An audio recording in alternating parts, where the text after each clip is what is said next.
द्विघात समीकरण एक्सरसाइज क्या बता रहे थे? एक्सरसाइज 4.2। चलो निकालो किताब, कहां तक हुआ था?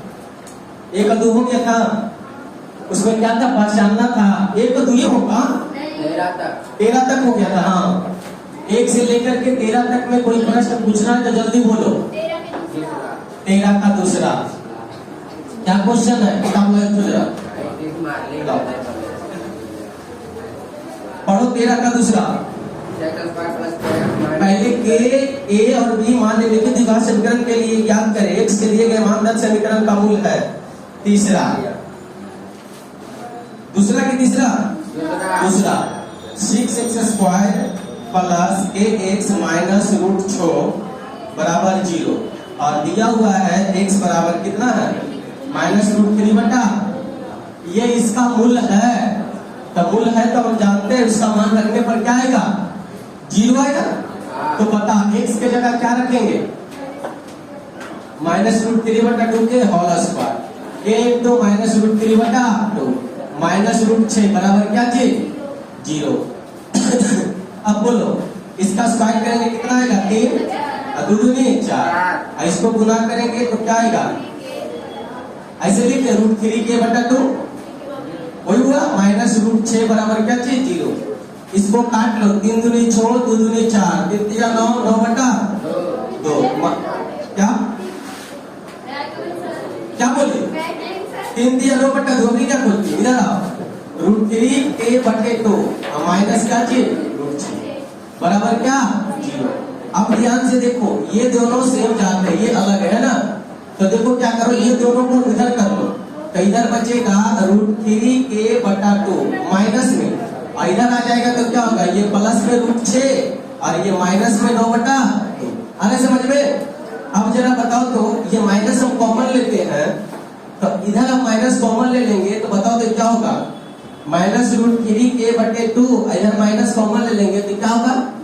-√6 और प्लस 9 बटे 2। तो इसको उलट के लिख देते हैं ऐसे करके, 9 बटे 2 और -√6। आइए माइनस से माइनस खत्म।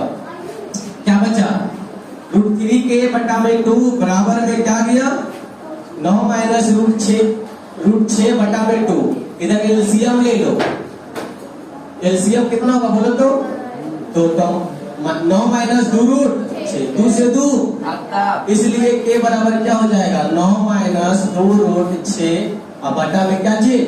√3। काम करता हूँ, √3 से इसको रेशनलाइज कर दो, ऊपर भी √3 नीचे भी √3। तो बोलो ये क्या हो जाएगा? नीचे आ गया √3 गुने √3 कितना आ जाएगा? 1। इसको दोनों में गुना करेंगे तो इसमें गुना करेंगे तो क्या होगा? 9√3। इसको गुना करेंगे तो 2√6 18। अरे दोनों में गुना होगा। अब बताओ तो जरा ये k बराबर क्या हो गया? देखो यहाँ 9√3 माइनस, अच्छा 18 को हम क्या लिख सकते हैं? 9 दूनी 18 लिख सकते हैं। 9 दूनी 18 तो 2√9 इंटू कितना? 2 बटा में √3। अब बोलो तो k बराबर 9√3 माइनस 9 के बाद 3 तो 3 इंटू 2, 3 इंटू 2 लिखिए, 3 बाहर हो गया, अंदर में क्या रहा? √2 अब बटा में कितना? 3। अच्छा ऊपर क्या कॉमन है बताओ तो जरा? ऊपर 3 कॉमन ले सकते हैं ना, तो k बराबर 3 यदि कॉमन लेंगे तो क्या बचेगा यहाँ बोलो तो? 3√3। यहाँ क्या बचेगा? 2√2 अब बटा में कितना? 3। तो 3 से 3 खत्म, इसलिए k बराबर 3√3 माइनस 2√2। आंसर है समझ में? बस कुछ नहीं था, खाली झूठ के पूछा। जल्दी से नोट करो।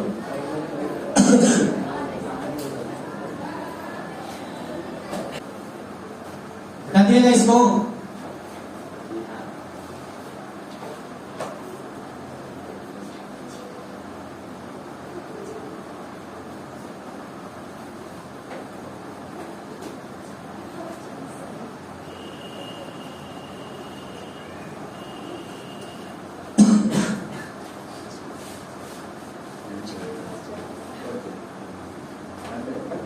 चलो 1 से लेकर के 13 तक में और कोई प्रश्न? चलो अब देखेगा प्रश्न संख्या 14। अभी जाओ 14 कह रहे निम्नलिखित द्विघात समीकरण का गुणनखंड द्वारा हल करें। ध्यान से देखो, x square plus b x plus c बराबर 0, ये कौन समीकरण है? इसको कितने मूल होते हैं? अल्फा और बीटा। इसको मूल ज्ञात करने के कितने तरीके होते हैं? 2। एक होता है द्विघाती सूत्र। कौन सूत्र? द्विघाती सूत्र। और दूसरा होता है गुणनखंड। दूसरा होता है गुणनखंड विधि। कौन विधि? तो द्विघाती सूत्र सबको पता है, बोलो तो क्या होता है द्विघाती सूत्र? Minus B plus minus root B square minus 4ac बटा 2a। लेकिन गुणनखंड विधि तो फैक्टर करके करेंगे। तो कोई भी द्विघात समीकरण का 2 मूल अल्फा और बीटा, और अल्फा बीटा हम 2 तरीका से निकालते हैं, एक द्विघाती सूत्र से और दूसरा किससे?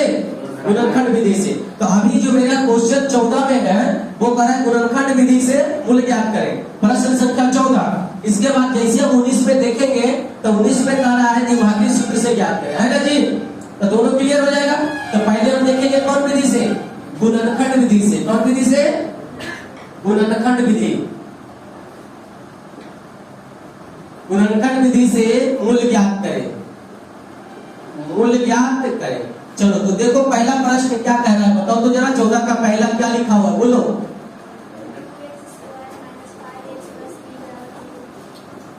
2x square minus 5x plus 3 बराबर 0। देखो फैक्टर क्या कहता है, ध्यान से समझिएगा।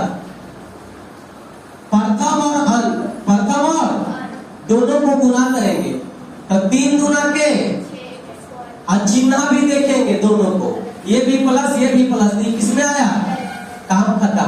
अब बीच वाला को 2 भाग में ऐसा तोड़ना है, बीच वाला को 2 भाग में ऐसा तोड़ना है ताकि गुना करने पर 6x स्क्वायर और हल करने पर माइनस 5x आना चाहिए। तो देखो हम लिखते हैं माइनस 2x माइनस 3x, इसको जोड़ो तो माइनस 5x आता है, और इसको मल्टीप्लाई करो माइनस माइनस प्लस, और 3 दूनी, यानी मेरा फैक्टर सही हो गया, आ गया, है ना जी?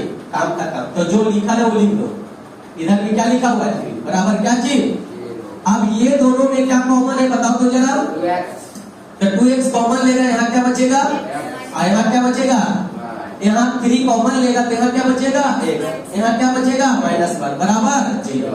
अब बोलो तो जरा ये दोनों में क्या कॉमन है? x -1 कॉमन है जी, तो x -1 क्या हो गया? कॉमन हो गया। तो बोलो यहाँ क्या बचा? 2x। यहाँ क्या बचा? -3। यही ना, बराबर क्या चीज? 0। करना कुछ नहीं है, एक बार इतना बराबर 0 मानेंगे, लिखेंगे चूंकि x -1 बराबर 0, तो इसलिए x बराबर 1 को मान निकल गया। फिर उसी तरह से लिखेंगे पुनः, इतना बराबर मानेंगे 2x - 3 बराबर 0। तो बोलो तो यहाँ से x बराबर, ये माइनस में हो जाएगा, ये गुना में हो जाएगा, काम खत्म। तो एगो 1 आया, एगो 3/2 आया। इसी में एगो अल्फा है, इसी में एगो बीटा। किसी को मान लो अल्फा, किसी को बीटा, कोई मतलब नहीं है। तो नीचे लिख देना अतः मूल बराबर क्या चीज? मूल बराबर क्या क्या आया? 1 आया, और कितना आया? 3/2। परीक्षा में ऐसे लिखता है तो नंबर 100 में 100% मिलेगा, और यही छोड़ देगा तो कटेगा। ऐसे समझ में? इसलिए एकदम अच्छे ढंग से लिखना। तो ये कौन विधि से तुम लोग देखा इसका मूल? गुणनखंड विधि से। जल्दी से नोट करो, एक 2 प्रश्न और देखते हैं। चलो इसको मिटा दो। अब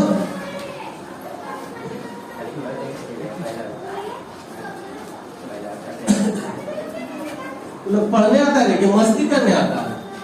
बताओ तो जरा, द्विघात समीकरण को हल करने के कितने विधि? 2 विधि। कौन कौन?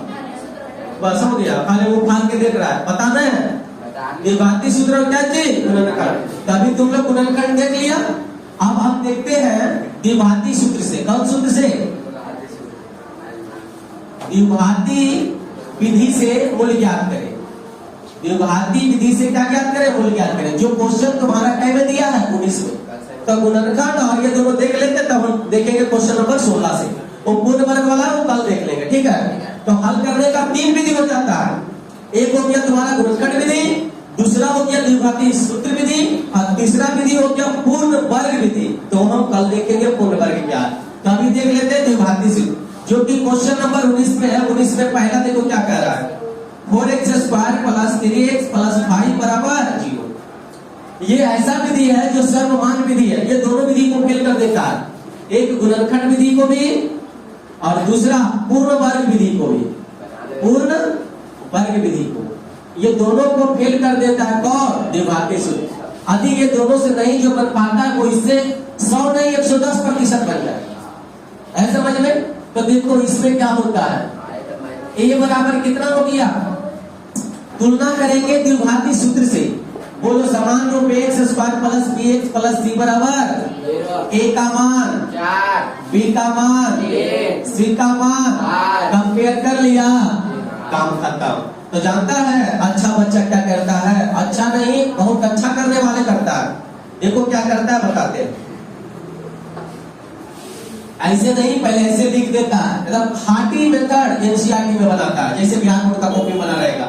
ऐसे लिखता है चूंकि ax square plus bx plus c बराबर 0 से तुलना करने पर, मैंने उसका समान रूप लिख दिया। इससे क्या कर रहा है? तुलना।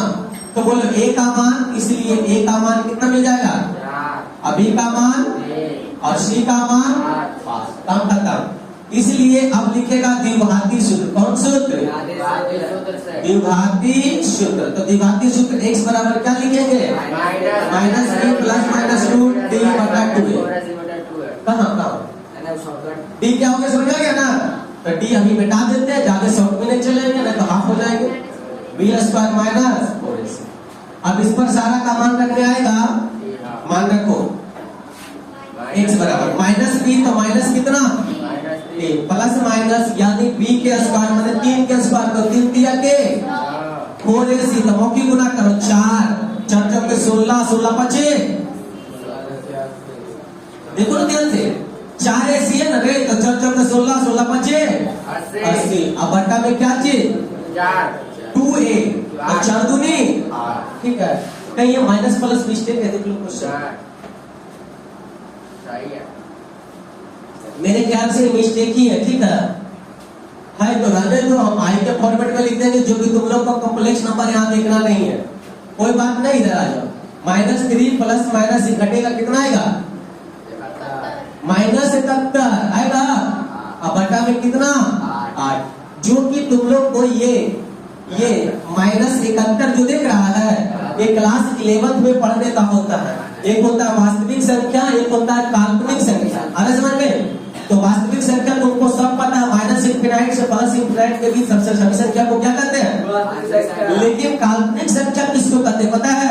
काल्पनिक संख्या हमेशा याद रखना एक डेफिनेशन, रूट के अंदर यदि माइनस में आ जाए उसे हम कौन संख्या कहते हैं? जो कि क्लास 10th में काल्पनिक संख्या पढ़ने को नहीं है, वो कहाँ पढ़ने का है 11th। ठीक है, तो मेरे ख्याल से तुम लोग को दृष्टिकोण से ये मिस्टेक है। अगर आंसर में आई लगा के दिया तो सही है। आई क्या है तुम लोग को नहीं समझ में आता? आई मतलब कॉम्प्लेक्स नंबर। अब देखो आई के बारे में थोड़ा बता देते हैं। आई स्क्वायर बराबर -1 होता है। आई स्क्वायर बराबर कुछ नहीं समझ में आएगा क्योंकि तुम्हारा सिलेबस का नहीं है, इसलिए आई बराबर ये क्या होगा? ये स्क्वायर तो क्या होगा? √-1 होगा ना। तो सेम इसको ऐसे करके लिखते हैं। देखो 71 को देखो क्या कर देते हैं, 3 प्लस √71 इंटू √-1। अच्छा इसको गुणा करेंगे तो फिर यही आएगा कि नहीं? अरे आएगा। अब बटा में कितना? 8। तो बोलो -3 प्लस माइनस √71। अब अभी तुम लोग को यहाँ पे एक पॉइंट बता रहे थे, चूंकि आई स्क्वायर बराबर -1 तो इसलिए आई बराबर √-1 यही होगा ना। तो बोलो इसका मान हम कितना लिख देंगे? आई। अब बटा में 8। तो x बराबर यही दुगो तुम्हारा मान हो गया। x बराबर यही तुम्हारा दुगो क्या हो गया? मान। दुगो नहीं है, देखो आता एक बार हम इसको क्या मानेंगे? एक बार क्या मानेंगे? अरे एक बार क्या मानेंगे बोलो ना? प्लस। तो -3 प्लस √71 आई बटा में 8 एगो, और दूसरा -3 माइनस √71 आई बटा 8। तो देखो दोनों कुल है, आंसर हो गया। अब ये आई वाला फॉर्मेट तुम लोग का नहीं है, अरे समझ में? तो इतना समझ में आ गया, इसको जल्दी से नोट करो। और इसमें टोटल कितना प्रश्न है? 19 में द्विघाती सूत्र पर 21 का क्वेश्चन नंबर 21 का है। अरे समझ में? तो ज्यादा नहीं बनाना, तो 19 में टोटल 7 को 7 बना लेना। ठीक है, तो आज रहने देते हैं, कल तुम लोग का पूर्ण वर्ग बनाएंगे। जय हिंद। नोट कर